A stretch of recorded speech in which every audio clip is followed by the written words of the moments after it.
Bulletin లో breaking news చూస్తున్నాం. Kadapa municipal corporation సమావేశం రసాభాసగా మారింది. కార్పొరేషన్ సమావేశానికి హాజరైన టీడీపీ ఎమ్మెల్యే మాధవిరెడ్డికి వేదికపై కుర్చీ ఏర్పాటు చేయలేదు. దాంతో వైసీపీకి చెందిన మేయర్ సురేష్ బాబు తీరుపై ఎమ్మెల్యే ఆగ్రహం వ్యక్తం చేశారు. మేయర్ పక్కనే తనను కుర్చీ వేయాలని డిమాండ్ చేశారు. హూ ఈజ్ జయశ్రీ అంటూ మేయర్ స్టేడియం వద్ద నినాదాలు చేశారు. 2 అంతస్తుల పర్మిషన్ తీసుకుని 4 అంతస్తులు ఎలా కడుతున్నారని ఎమ్మెల్యే మాధవిరెడ్డి మండిపడ్డారు. దాంతో పోడియం వద్ద టీడీపీ వైసీపీ కార్పొరేటర్ మధ్య తీవ్ర వాగ్వాదం చోటు చేసుకుంది.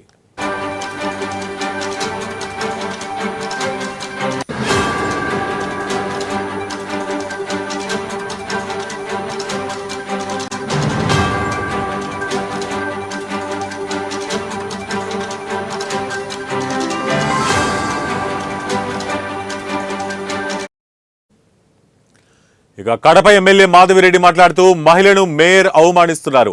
మేయర్ సురేష్ బాబు తన కుర్చీని లాగేస్తారని భయపడుతున్నారు.